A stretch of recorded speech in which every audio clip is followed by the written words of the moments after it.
इस एपिसोड की शुरुआत में हम कोको ब्लैक को देखते हैं जो गोहान को मारने के लिए आगे बढ़ता है। इस पे फ्रीजा कहता है ब्लैक बस बहुत हुआ, क्यों ना हम दोनों मिलकर इसे एक साथ खत्म कर दें।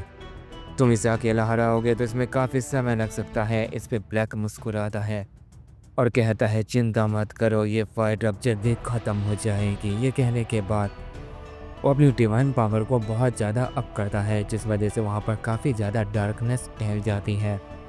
इसके बाद वो अपनी डार्क की एनर्जी से फोर्ट तैयार करता है और गोहान के ऊपर अटैक कर देता है। गोहान ये देखकर कहता है तुमने सही कहा, ये फाइट काफ़ी लंबी चल गई है, तो इसे सचमुच ख़त्म करने का वक्त आ चुका है। ये कहते हुए ब्लैक भी उससे पहले ही अटैक कर देता है। ब्लैक भी स्वॉर्ड से गोहान के ऊपर अटैक करता है, लेकिन गोहान ब्लैक की स्वॉर्ड को तोड़ते हुए उसके ऊपर एक पावरफुल पंच करता है। उस पंच की वजह से ब्लैक बहुत दूर जाकर गिरता है। इसके बाद वो फ्रीजा के भी ऊपर अटैक कर देता है। गोहान कहता है तुम दोनों ने मेरा काफ़ी समय बर्बाद कर दिया है और अब मैं तुम दोनों को एक साथ मारूंगा। इसके बाद वो उन दोनों के ऊपर एक साथ अटैक करता है। ये देखकर ब्लैक और फ्रीजा काफ़ी हैरान रह जाते हैं और मनी मल कहते हैं आखिर ये कितना पावरफुल है, ये हम दोनों का मुकाबला एक साथ कैसे कर पा रहा है। इस पे फ्रीजा कहता है क्योंकि ये हमारी सोच से भी ज़्यादा पावरफुल है। ये कहने के बाद फ्रीजा अपनी डिमोनिक पावर रिलीज करके गोहान के ऊपर अटैक करता है और ब्लैक भी उसके ऊपर अपना कामेहामेहा चार्ज कर देता है, जिससे वहाँ पर काफ़ी बड़ा धमाका होता है। उस अटैक के बाद गोहान थोड़ा डैमेज भी हो जाता है, लेकिन वो फिर से बिना रुके उनके ऊपर अटैक किए जा रहा होता है। फ्रीजा कहता है ये सच में बहुत ढीठ है, ये इतनी आसानी से नहीं हारेगा। ये कहने के बाद वो बो की पावर का इस्तेमाल करके उसे अब्जॉर्ब करने की कोशिश करता है, लेकिन गोहान उसकी चाल में नहीं फंसता है और फ्रीजा के ऊपर अपना कामेहामेहा चार्ज कर देता है, जिससे फ्रीजा काफ़ी डैमेज हो जाता है। पर बो एनर्जी से वो खुद को दोबारा रिजनरेट कर देता है। तभी ब्लैक पीछे से अपनी स्वॉर्ड से उसके ऊपर दोबारा अटैक कर देता है। गोहान का उस अटैक पे ध्यान नहीं होता है, जिस वजह से वो थोड़ा दूर जाकर गिरता है। वो जैसे खुद को संभालता है, अचानक से ब्लैक उसके पीछे आ जाता है और उसके ऊपर अपना दूसरा अटैक कर देता है। गोहान जैसे उस अटैक से भी बचने की कोशिश करता है, फ्रीजा उसे ऐसा करने नहीं देता है। वो बो की पावर का इस्तेमाल करके अपने हाथ को काफ़ी लंबा कर लेता है और गोहान को जकड़ लेता है। गोहान जैसे फ्रीजा को अपनी तरफ पहनने वाला होता है कि उससे पहले ब्लैक उसके ऊपर अपना अटैक कर चुका था, जिससे वहाँ पर एक बड़ा धमाका होता है, जिससे वो काफ़ी डैमेज हो जाता है। इतने अटैक के बाद भी गोहान हार मानने का नाम ही नहीं ले रहा था। यहाँ तक कि ब्लैक और फ्रीजा उसे मार मार के थक गए थे, लेकिन गोहान उसे तो कुछ भी फर्क ही नहीं पड़ रहा था। फ्रीजा कहता है तुमने कुछ सोचा है ब्लैक, इसका क्या करना है। इस पे ब्लैक कहता है मैं इसके टुकड़े टुकड़े कर दूंगा। ये कहने के बाद वो उसके ऊपर दोबारा अटैक करता है। गोहान उस अटैक को डॉज करने की कोशिश करता है, लेकिन ब्लैक उससे पहले ही गोहान के ऊपर अपना दूसरा अटैक कर चुका था और उस अटैक से गोहान बच नहीं पाता है और डैमेज होकर काफ़ी दूर जाकर गिरता है। इसके बाद फ्रीजा उसके पास आता है और अपनी पूंछ से उसकी गर्दन को पकड़ लेता है और काफ़ी ज़ोर से दबा देता है और कहता है ये तुम्हारा क्या हाल हो गया है गोहान। मैं जानता हूँ तुम काफ़ी ताकतवर हो, लेकिन तुम मेरे और ब्लैक का मुकाबला एक साथ कभी नहीं कर सकते हो। अगर ब्लैक मुझे ये फाइट पहले ही करने देता तो अब तक तुम मर चुके होते। ये कहने के बाद वो गोहान की गर्दन को और जोर से दबा देता है, जिससे गोहान को थोड़ी तकलीफ होने लगती है। वो फ्रीजा की पकड़ से जैसे आज़ाद होने की कोशिश करता है कि ब्लैक उसके अंदर अपनी स्वॉर्ड को डाल देता है और गोहान से कहता है तुमने मुझे काफ़ी परेशान कर दिया है, अब मरो। गोहान को देखकर अब ऐसा लग रहा था कि अब वो बचने वाला नहीं है, अब वो मारा जाएगा। और तभी गोहान अपनी पावर को अचानक से ही बहुत ज़्यादा रिलीज करता है और वो फ्रीजा की पूंछ को डिस्ट्रॉय कर देता है और ब्लैक के फेस को पकड़ के उसके ऊपर एक बहुत पावरफुल पंच कर देता है, जिससे ब्लैक भी काफ़ी दूर जाकर गिरता है। इसके बाद वो उन दोनों के ऊपर एक साथ अपना कामेहामेहा चार्ज कर देता है। गोहान अपने दोनों हाथों से दो कामेहामेहा अटैक करता है, जिससे वहाँ पर काफ़ी ज़्यादा तबाही मच जाती है और उस अटैक की वजह से फ्रीजा और ब्लैक की हालत थोड़ी ख़राब हो जाती है। गोहान ब्लैक की तरफ बढ़ते हुए कहता है तुम कितनी भी कोशिश क्यों ना कर लो, बेकार है। तुमसे पहले भी मुझे बहुत सारे शख्स ने मारने की कोशिश की है, लेकिन वो सब ऐसा कर नहीं पाए। गोहान को देखकर ब्लैक मन ही मन सोच रहा होता है कि आखिर ये गोहान इतना ज़्यादा पावरफुल कैसे है। ब्लैक आज से पहले इतने पावरफुल गोहान से कभी नहीं मिला था। ये सोचने के बाद ब्लैक फिर से खड़ा होता है और अपनी फाइटिंग पोजीशन ले लेता है और वो गोहान से कहता है, तुमने साबित कर दिया कि तुम सबसे महान गोहान हो। इतनी दिक्कत तो मुझे गोकू को हराने में भी नहीं हुई थी और ना ही लॉर्ड बीरस को।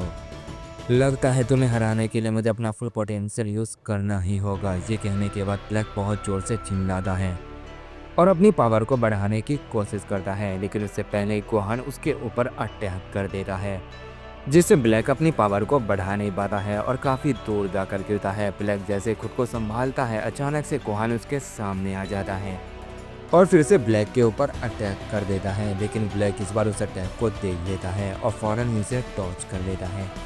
और तभी पीछे से फ्रीजा गोहान के ऊपर अटैक करता है, जिससे गोहान पीछे जाकर गिरता है और इसका फायदा उठाकर ब्लैक उसके ऊपर कई सारे की ब्लास्ट अटैक कर देता है, जिससे गोहान फिर से थोड़ा डैमेज हो जाता है।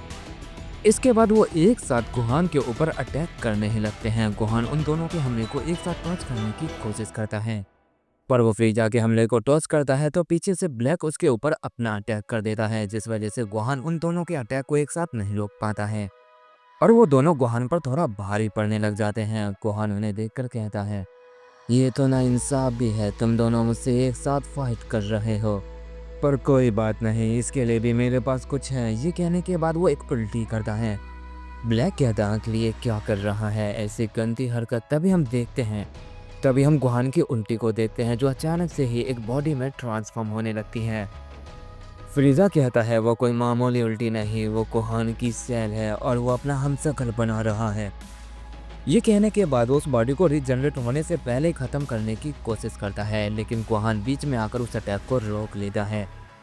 पर तभी ब्लैक पीछे से आकर उसके ऊपर अपना दूसरा अटैक कर देता है। ये देखकर गोहान फ्रीजा के अटैक को उसके ही ऊपर फेंक देता है, जिससे वहाँ पर काफ़ी बड़ा धमाका होता है और जैसे वो ख़त्म होता है हम देखते हैं गोहान की बॉडी तैयार हो चुकी थी।